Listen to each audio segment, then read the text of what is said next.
qué bueno que estás aquí. Bienvenido a esta sesión del curso de diseño editorial en la que hablaremos del párrafo, un elemento medular en el asunto del diseño editorial.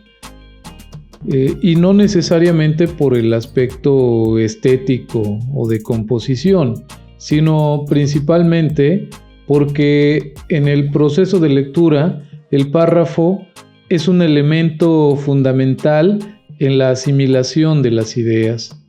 Veamos esta referencia. Comenzamos a escribir utilizando letras. De estas letras generamos pares de letras o grupos de letras, pero puede ser que hasta este punto nuestras ideas no hayan sido expresadas con claridad. Limitarnos al uso de grupos de letras podría, por supuesto, condicionar nuestro mensaje. Es entonces que necesitamos de las palabras. Las palabras ya pueden expresar una idea más ampliada. Una sola palabra puede llevarnos por ideas muy complejas. Por ejemplo, al escuchar la palabra amor, guerra, diseño, puede desprenderse de esto un sinfín de ideas. Sin embargo, estas ideas no están en control del autor o del escritor o de quien está buscando comunicar un mensaje. Sirven más bien para detonar conclusiones o ideas en el lector, pero estas serán diferentes en cada uno de los que reciban este mensaje que es una palabra. Para que el que emite el mensaje pueda dirigir las ideas entonces de los lectores, necesitará de oraciones. Y ya en una oración, por supuesto, quedará más claro cuál es el mensaje que se pretende transmitir.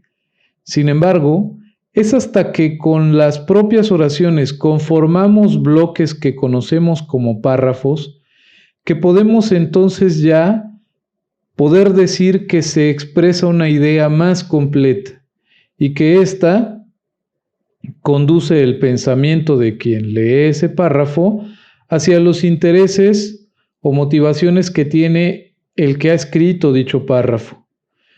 Cuando conformamos o alineamos muchos párrafos, establecemos columnas. Estas columnas a su vez forman documentos y podríamos seguir, por supuesto, en esta secuencia que te estoy mostrando. Pero los párrafos son entonces esa parte medular. En un párrafo encontramos ideas que conforman un mensaje central, explicándolo, reforzando su sentido o justificándolo. Es una unidad íntegra con desarrollo suficiente para entenderse incluso aislado del resto del texto. El párrafo expresa una idea ya completa y permite que, cuando se planea presentar al lector un documento muy extenso, el párrafo sea esa forma sutil o amable de digerir toda una serie de, de texto. Entonces el párrafo nos ayuda como lectores a poder ir consumiendo las ideas del autor, de forma gradual, de forma,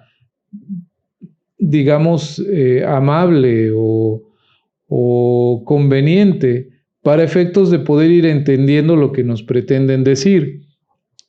La identificación del párrafo es fundamental para poder ir asimilando, como te he mencionado, estas ideas del autor de forma gradual o clara. En los orígenes del diseño editorial, cuando incluso los libros eran escritos a mano, las referencias para la distinción de párrafos eran muy diferentes a las que conocemos ahora. En esta imagen que puedes ver, se aprecia el detalle de la página de un libro de 1482. Los párrafos están puestos a renglón seguido y son separados por calderones. Los calderones son este gráfico que te estoy señalando. A la fecha, este carácter, esta referencia, se utiliza todavía, incluso por supuesto en la edición digital. En un momento más te mostraré dónde apreciarla, y son sin duda referencias visuales claras para entender dónde termina un párrafo y comienza el otro. Aquí hay otro ejemplo. Este es el detalle de la página de un libro donde se muestra cómo los párrafos fueron complementados con orlas para mantener la composición en bloque.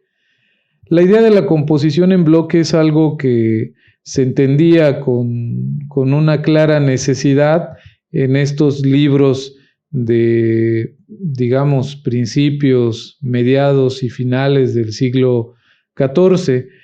Era una necesidad prácticamente, o sea, los libros se requerían hacer en cuanto a la conformación de texto en bloques sólidos, claros. Entonces, cuando el texto no alcanzaba a cubrir el completo de la línea, pues se necesitaba de gráficos que pudieran llenar este hueco.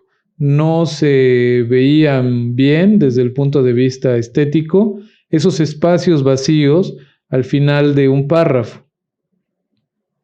Aquí hay otro ejemplo, de un libro de mediados del siglo XIV. Los espacios al final están ricamente ornamentados.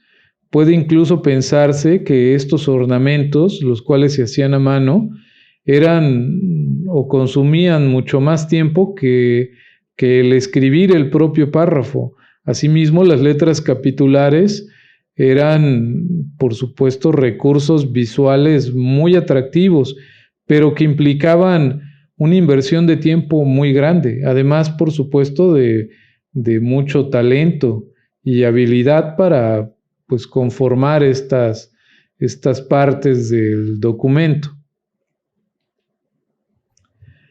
Decía hace un momento que la distinción del párrafo es importante.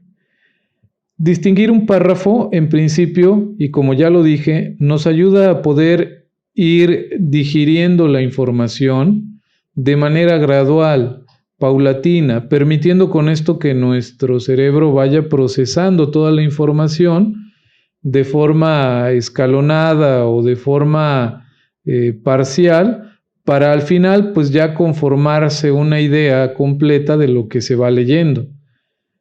Pero además también es un referente que nos puede ayudar como lectores a ubicarnos en el documento, sobre todo cuando, por ejemplo, tenemos que interrumpir nuestra lectura, ya sea porque alguien nos habla o porque debo hacer otra cosa o estoy ya cansado y pretendo continuar en otro día o en otro momento.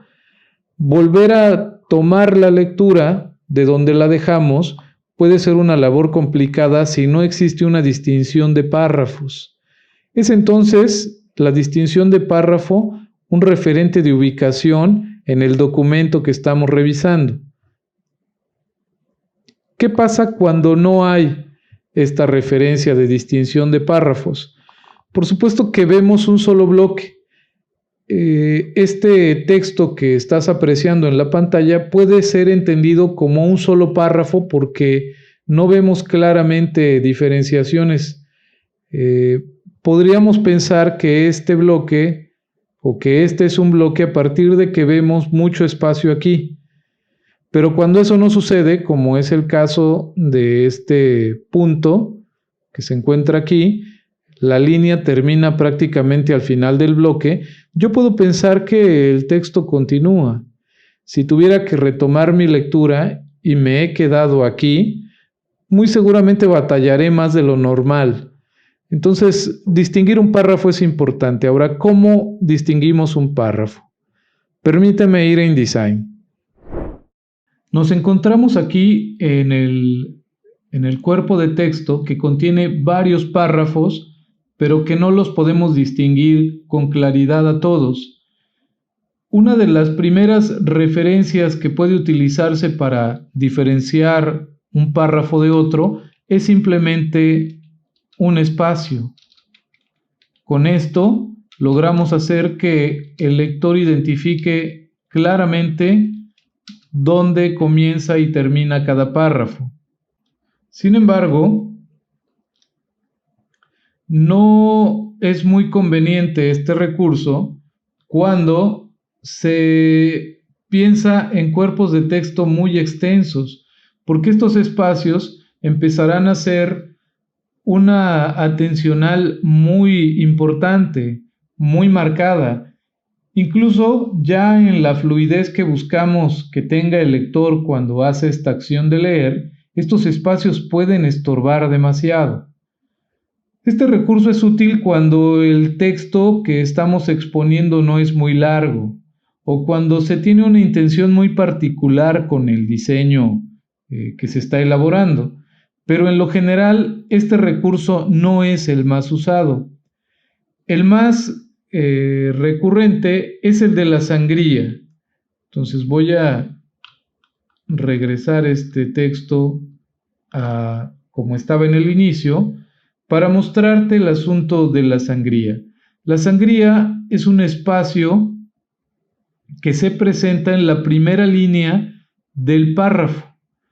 Es un espacio que empuja, digamos, las palabras o el texto de tal manera que se genera un hueco al inicio de cada párrafo y en una columna o en un cuerpo de texto donde hay varios párrafos, pues empiezan a ver una especie como de botones, podría decirlo así, si pensamos en ese espacio vacío como algo ocupado. Voy a mostrarte el ejemplo, el caso. Para poder activar esta sangría, necesitamos ir al menú Ventana, a la opción de Texto y Tablas, y luego acudir a Párrafo. En la ventana Párrafo tenemos varias casillas. La que corresponde a la de la sangría se encuentra en el tercer lugar de arriba abajo y de izquierda a derecha, es decir, en este apartado.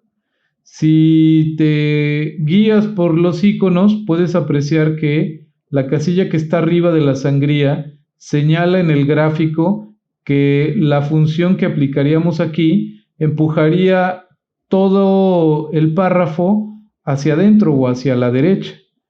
En el caso de la sangría, se puede ver en el icono que solamente es la primera línea la que se empujaría. Basta con que asigne una cantidad a esta cifra, a esta casilla, perdón, y entonces vemos esa separación. Tengo aquí una sangría presentada ya. Ahora bien, voy a hacerlo en este segundo párrafo.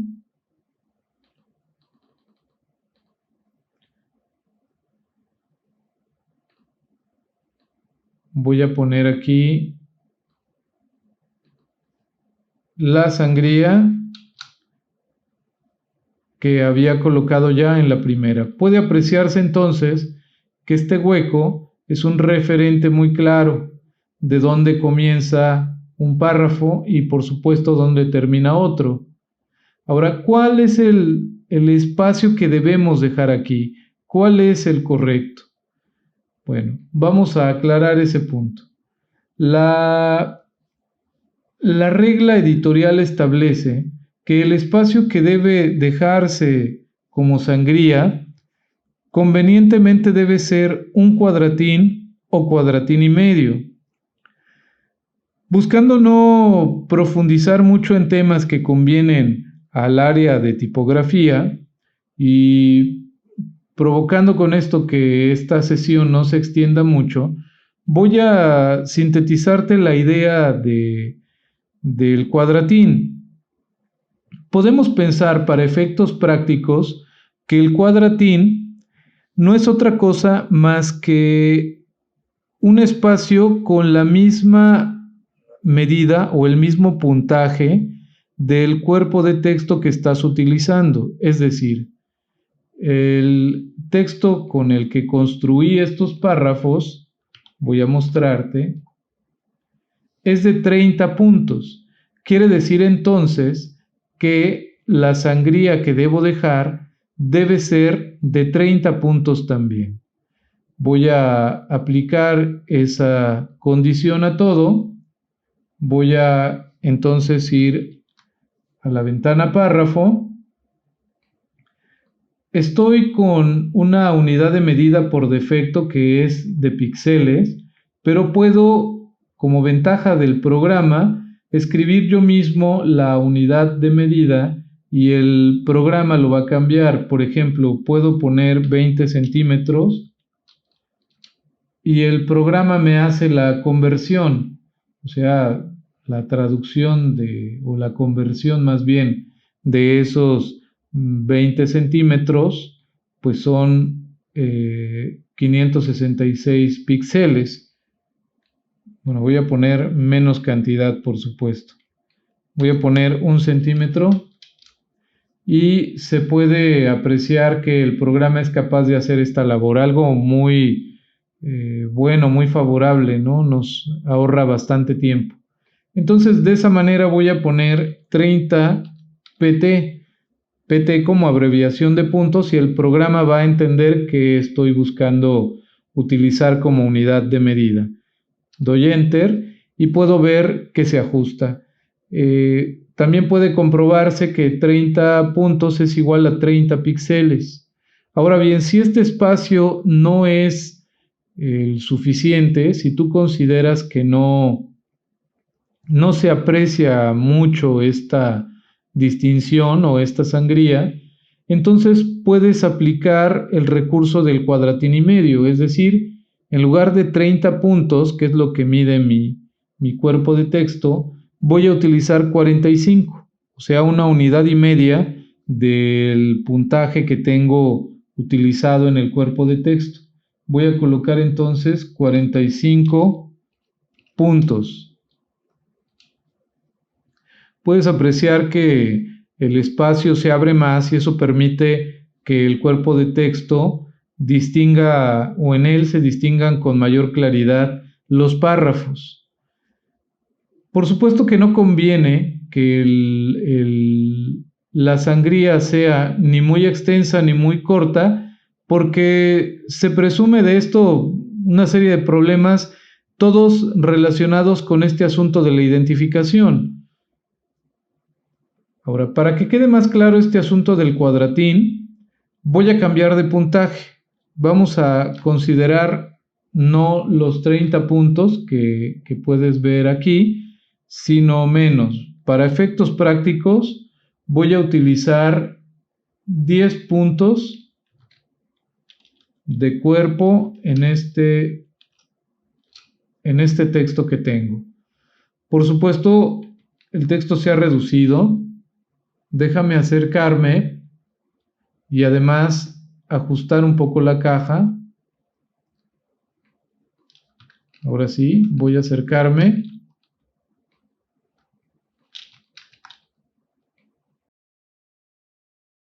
Estoy utilizando ahora 10 puntos. Puedes corroborarlo aquí, acabo de poner el cursor y aquí se ve que dice 10 puntos. La sangría tiene 30.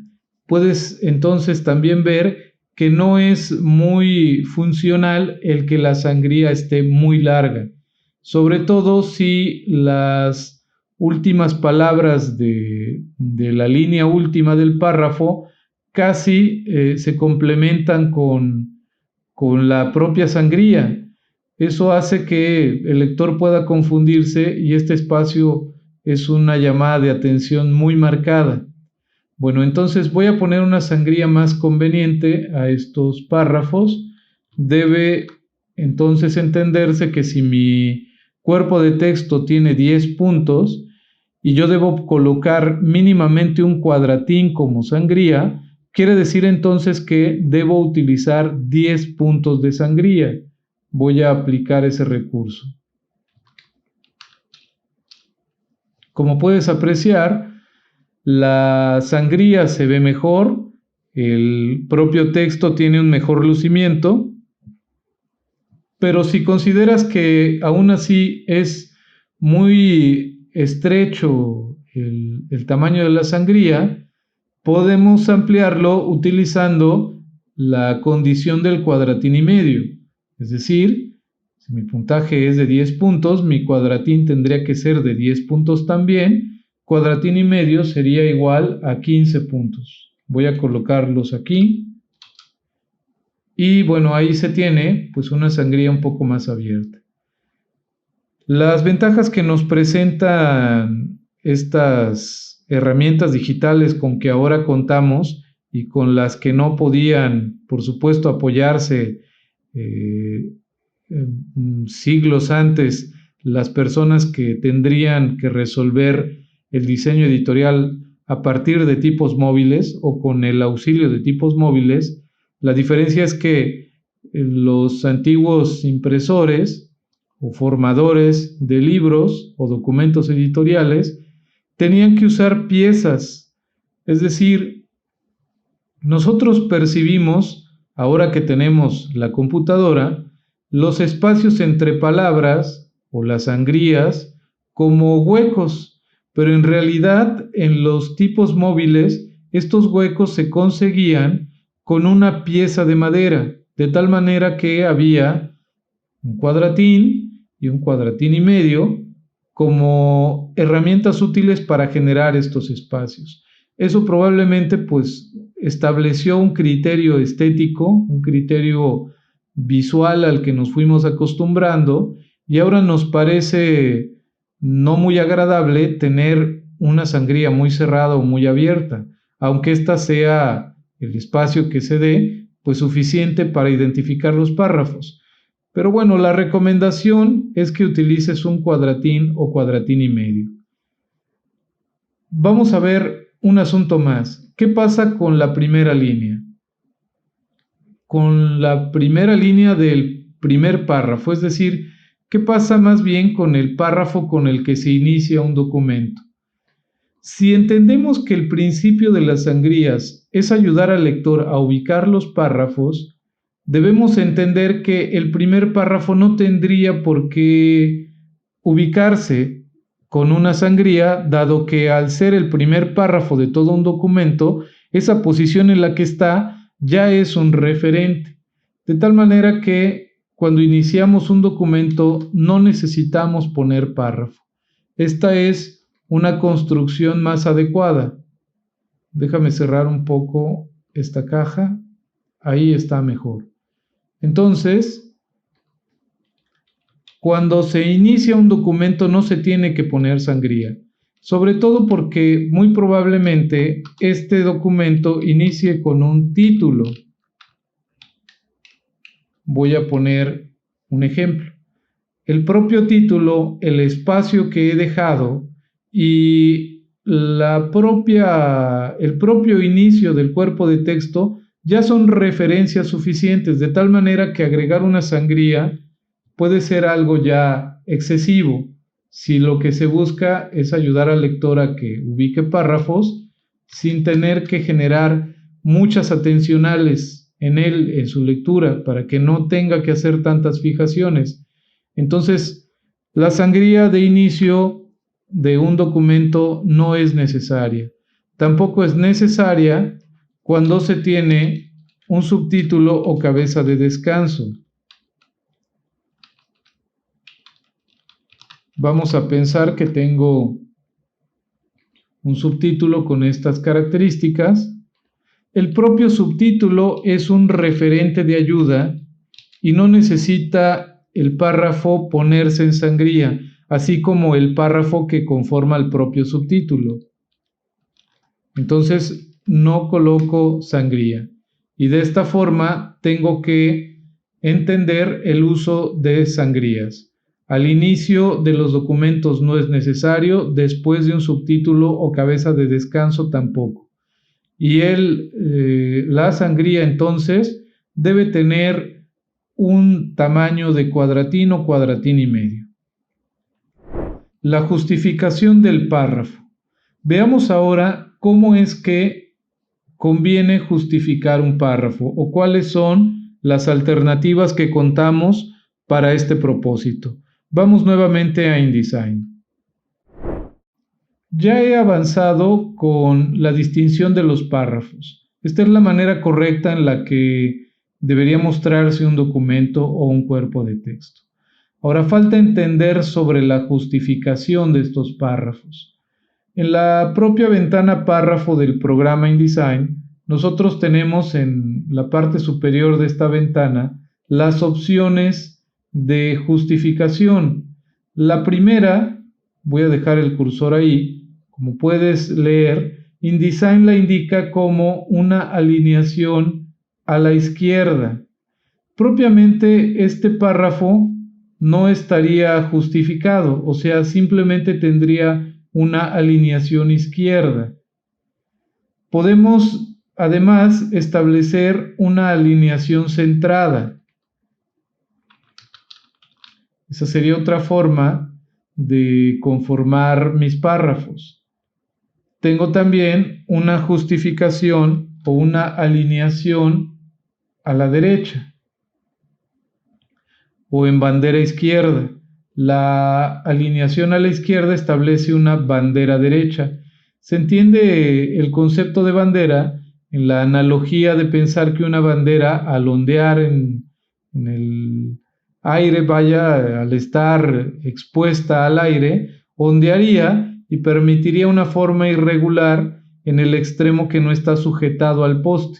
Entonces esta es una alineación izquierda o justificación con bandera izquierda. Cuando utilizamos la alineación derecha, se dice entonces que tenemos una justificación con bandera izquierda. El siguiente recurso, como puedes leer ahí, dice justificar con la última línea alineada a la izquierda. Esto también se conoce como conformación en bloque, es decir, se procura lo que se buscaba hacer en los libros que se escribían a mano, por ahí del siglo XIV. Se buscaba que todos los textos terminaran formando bloques o las líneas de texto pudieran completarse para que pudiera verse un bloque de texto sólido. Esta sería entonces una formación en bloque con la última línea alineada a la izquierda. Aquí lo puedes apreciar. Cada última línea de los párrafos se pega a la izquierda, pero puede establecerse otra justificación en bloque en la que la última línea se centre.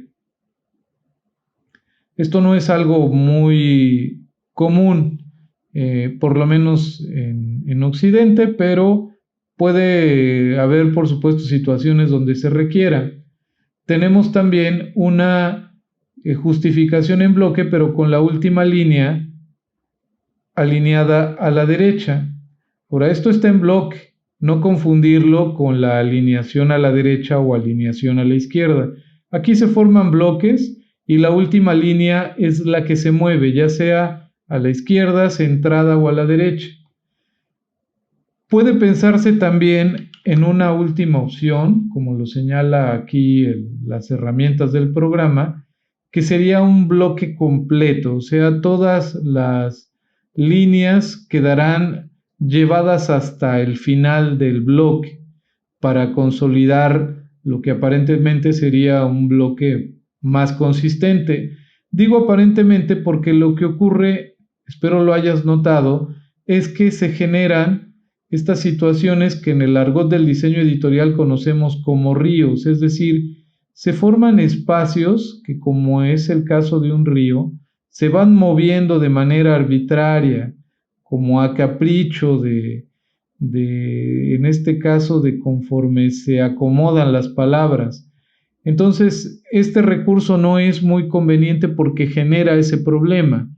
El bloque completo es algo que debemos descartar de nuestras opciones al momento de diseñar. La más conveniente, por supuesto, es la justificación en bloque con la última línea pegada a la izquierda. Y es de esta manera como debemos trabajar. La separación silábica. Este concepto es importantísimo, sobre todo cuando conformamos nuestros textos en bloque o usamos una justificación en bloque.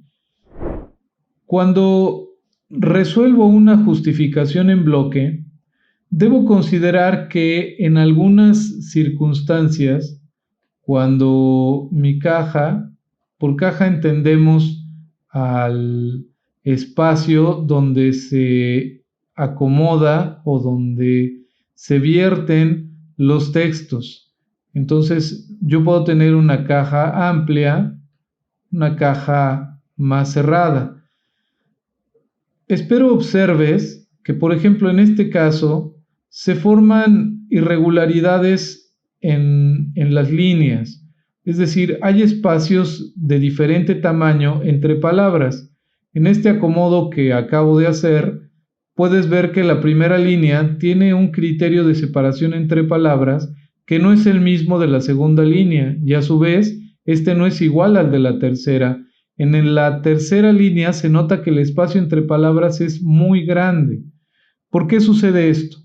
Cuando le ordenamos, en este caso al programa de edición de textos, que conforme las palabras en bloque o los párrafos en bloque, el programa tiene que encontrar una solución para cubrir o cumplir con lo que le has pedido. Entonces, lo que hace es variar los espacios entre palabras para no afectar la separación interletra. El asunto es que no se ve muy agradable. ¿Qué hacemos cuando necesitamos establecer estos espacios de manera más uniforme? Para ello existe la separación silábica. ¿Qué es la separación silábica? Bueno, es un recurso que permite que la última palabra de cada línea pueda dividirse de tal forma que eso motive que los espacios entre palabras se unifiquen o tengan menos diferenciación. Al poder tener la posibilidad de dividir una palabra, podemos acomodar mejor todo. ¿Cómo se hace eso en InDesign?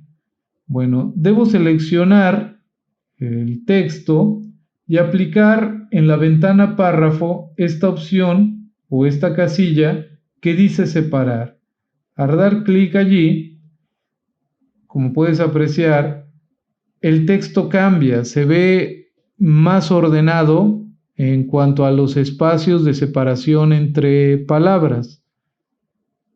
Ahora bien, aplicar esto requiere de tener en cuenta el idioma con el que estás trabajando el diseño, el idioma del texto que estás trabajando. Vamos a carácter y en carácter encontramos en la parte de abajo de la ventana la opción del idioma. Si yo cambio el idioma, por supuesto que le estoy indicando al programa reglas distintas para la separación. Cada idioma tiene sus condiciones para la separación de sus palabras. Lo he cambiado al de inglés de Estados Unidos y como pudiste ver, hay un ajuste en esta separación. Si regreso al de español, se puede ver que cambia el asunto de la separación silábica. Es importante que utilicemos la separación silábica. No hacerlo provocará esta situación de los ríos. Cuando la tenemos, el programa puede acomodar de mejor forma nuestra solicitud y veremos cuerpos de texto mejor alineados. Veamos unas reglas para la separación silábica. La separación silábica debe evitar dividir lo siguiente: palabras cortas, como es el caso del ejemplo que ves ahí. O sea, si la última palabra de la línea fuera una palabra corta, como es el caso de lobo, no deberíamos aplicar la separación silábica solo en esa palabra, como en este caso se ve, porque se podría leer algo distinto al inicio de la siguiente línea. Otro caso en el que se debe evitar la separación silábica en una palabra es el caso que se muestra aquí, vocales y diptongos aislados. En el caso de abucheo, no será conveniente separar solo la letra O, porque estaríamos dejando mocha esa unión de vocales y por supuesto quedaría muy raro tener solo la letra O en la siguiente línea, además de que podría entenderse como una palabra en sí misma. O sea, podría yo pensar, si me distraigo, que debería yo leer abuche o algo más. O sea, es decir, la O estaría entendiéndose como una conjunción. En el caso de europeo, también se puede apreciar que no convendría establecer una separación así, porque EU puede entenderse también como otra cosa. Tampoco debemos hacer una división entre vocales, porque por supuesto la palabra ya no se va a pronunciar igual. No podemos decir ajetreado. O sea, tenemos que buscar que nuestro lector pueda terminar una línea y pasar a la siguiente sin problemas. En el caso de cloaca se ve el mismo asunto. No conviene separar vocales que estén unidas.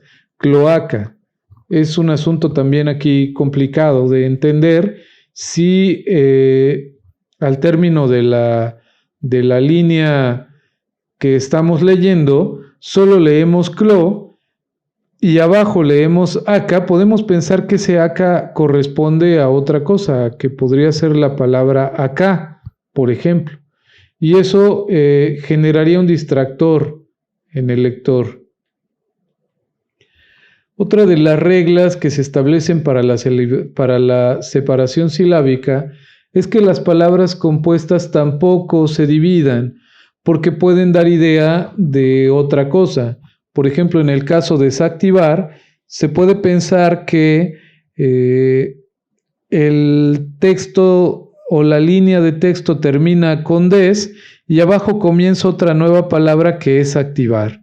Lo mismo con mal pensado. Puede pensarse que la línea que termina cierra ahí la palabra, o sea, la última palabra de la línea es mal, y abajo puede entenderse que se trata de una nueva palabra que está buscando decir pensado, y no el asunto de comprender que la palabra realmente es mal pensado. Entonces, en estas situaciones tampoco se debe establecer una separación silábica.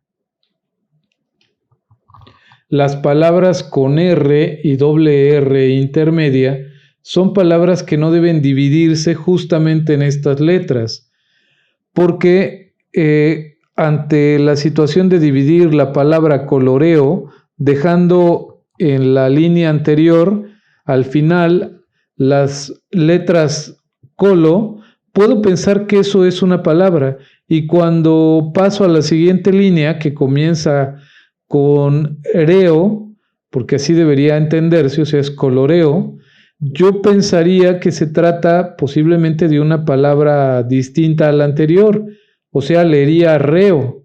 Lo mismo con infrarrojo, yo podría pensar que la siguiente línea está buscando decir rojo. Entonces habrá que tener cuidado con estos detalles. Vamos a entender cómo se resolvería esta situación en InDesign. Tengo este texto ya con la separación silábica y como puedes apreciar esta es automática, es decir, según mueva el ancho de la caja de texto, el programa solito irá detectando dónde debe dividir y dónde no, para cumplir con este propósito de generar bloques. Ahora, ¿qué pasa si, por ejemplo, aquí estoy incurriendo en alguna de las reglas que te acabo de mencionar? ¿Cómo lo controlo? Bueno, existe un recurso en InDesign muy importante. Yo debo manualmente hacer la corrección. Puede sonarte esto algo muy laborioso y complicado, pero créeme que en algún tipo de documentos esa es la labor que se tiene que hacer. Se tiene que revisar, después de haberse diseñado todo el documento, se tiene que revisar todo el texto y detectar dónde pudiera estar cometiéndose una anomalía en relación al criterio que se tiene para el uso de la separación silábica. Si este fuera el caso, si la palabra permitieron incurriera en una de esas cosas que se supone no deben suceder con la separación, yo puedo manualmente hacer este cambio. Bueno, lo voy a hacer mejor aquí, en esta parte, donde dice, pues su mujer lo engañaba. Yo puedo forzar al programa para que no haga una separación silábica en engañaba. Pongo el cursor al inicio y debo dar Shift más Enter. Presiono la tecla Shift y luego Enter, y como puedes ver, el programa baja la palabra.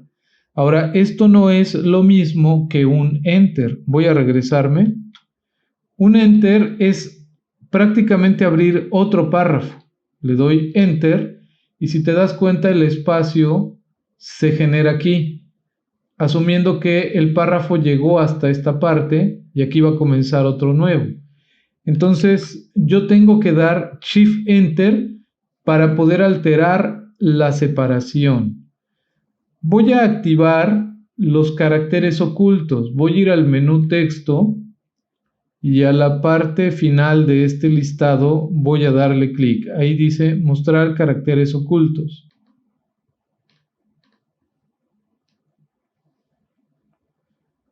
Bueno, ahí puedes ver los caracteres ocultos. Este que podemos identificar como el que señala dónde termina un párrafo es el llamado calderón, que te había expresado momentos atrás, que es la manera o era la manera en la que se distinguían los párrafos. No había las sangrías. Voy a subir este, por ejemplo. Y bueno, aquí se ponían estos calderones como referencias de que ahí terminaba justamente un párrafo y comenzaba otro nuevo. O sea, se trataba de otra nueva idea.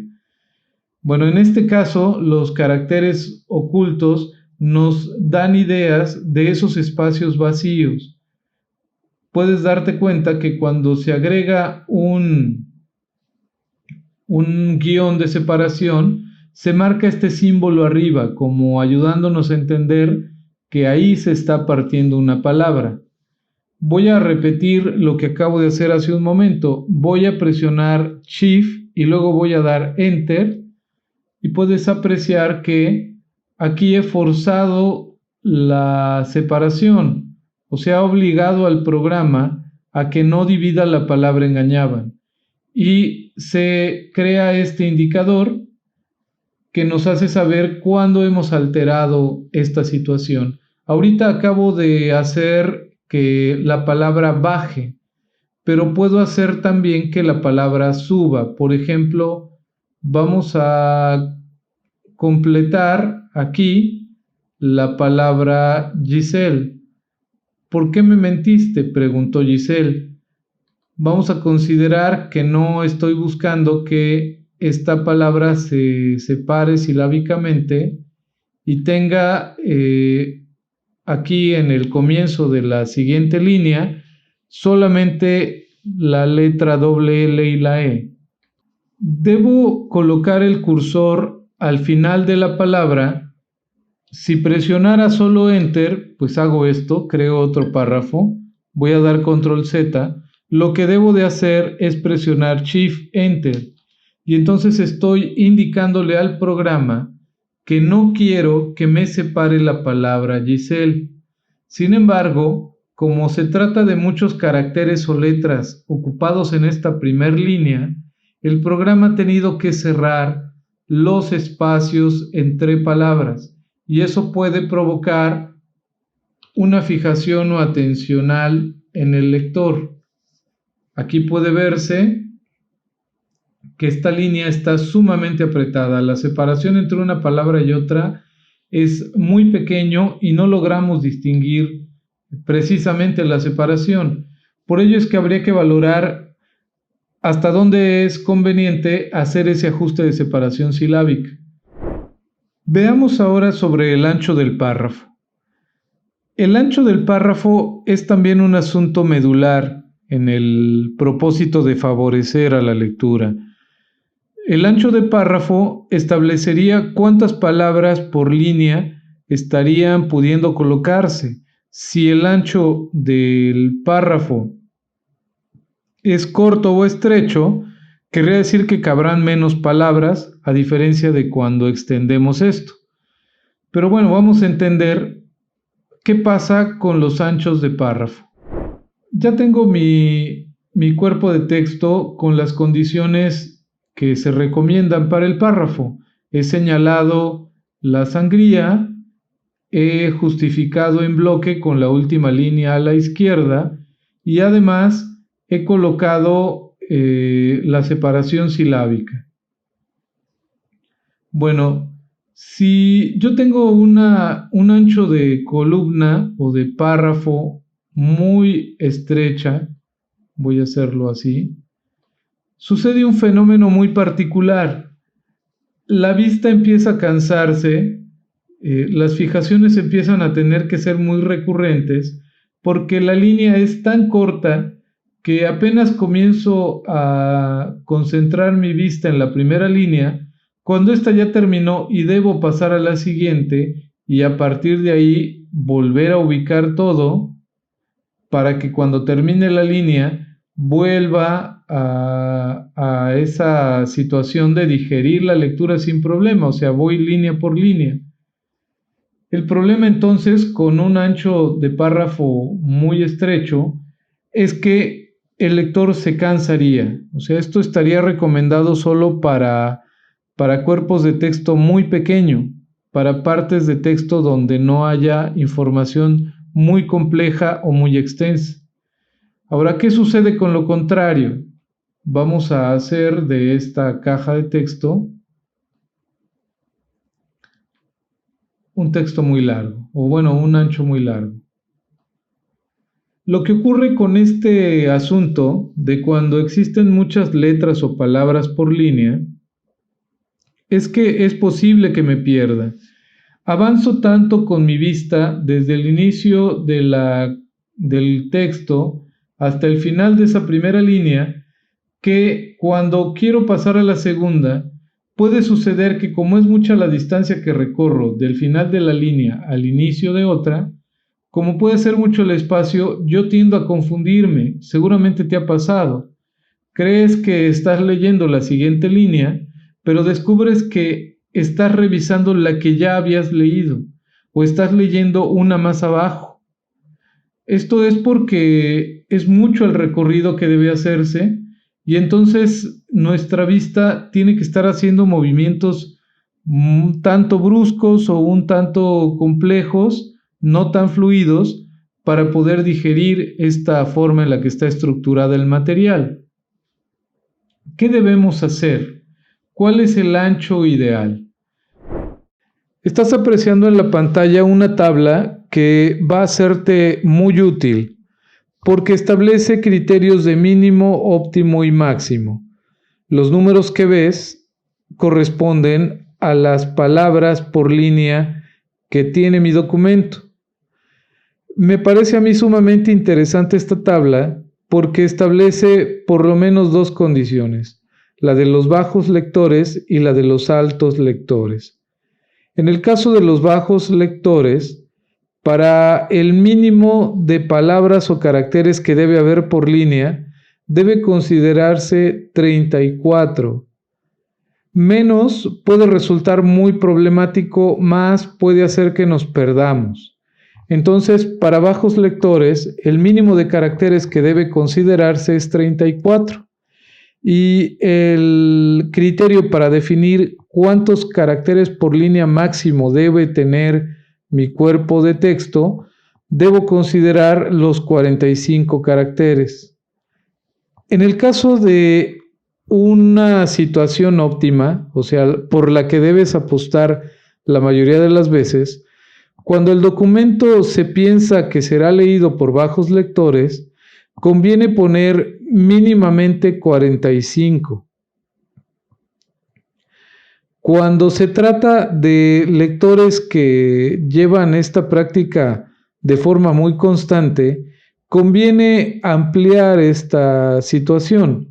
Conviene agregar hasta 60 caracteres por línea como recurso útil para aquel que busca una lectura más dinámica, porque es alguien que lee mucho.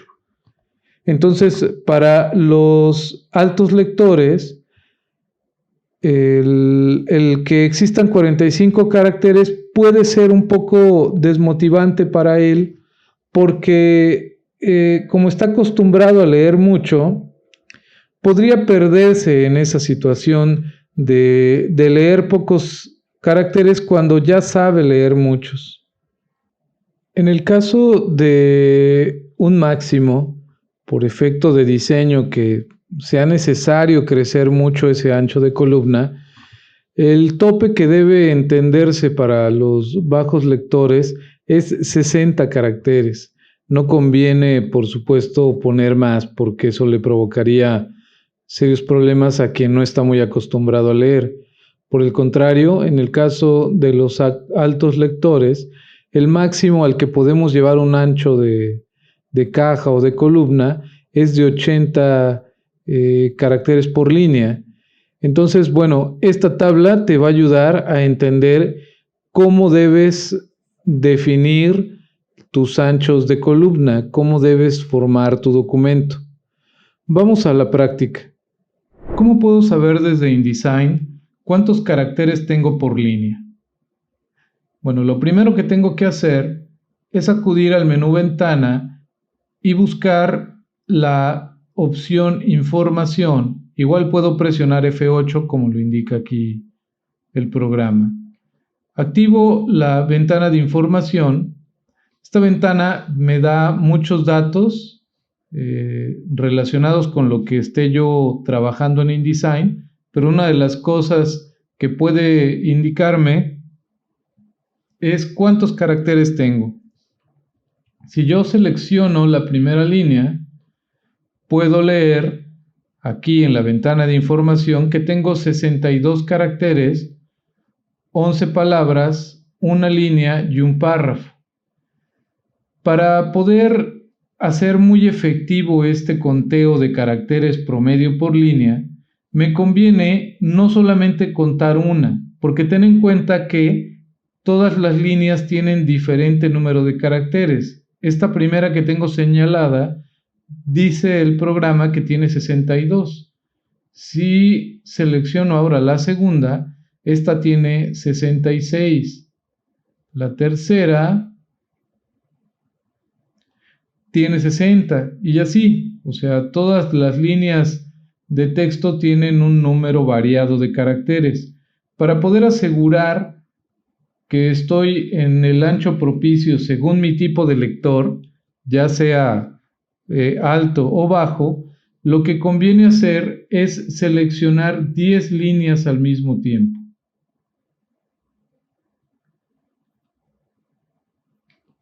Lo cual sería para mí este caso. Aquí me dice ya que tengo 10 líneas seleccionadas y que tengo 549 caracteres, de tal manera que yo tengo que dividir esa cantidad de caracteres entre 10 porque son 10 líneas y me daría 54.9 caracteres por línea, ¿no? En promedio. Entonces, este dato ya me puede ayudar a saber en qué situación estoy. 54 caracteres por línea me ubica en cuanto al asunto óptimo. Puedo pensar que más o menos en medio, o sea, es una composición que bien podría funcionar para bajos lectores como para altos. La situación con esto es que debemos seguir siempre esta guía para evitar generar documentos que causen mucho conflicto a los lectores. Ya tienes este referente, ya puedes con esto desarrollar documentos que tengan bien cubierta esa principal función para los que son generados, que es la de poder ayudar al lector a que pueda revisar con agrado, con interés, con practicidad ese documento y no se desmotive. Espero que te haya gustado la clase, que tengas muy buen día. Bye.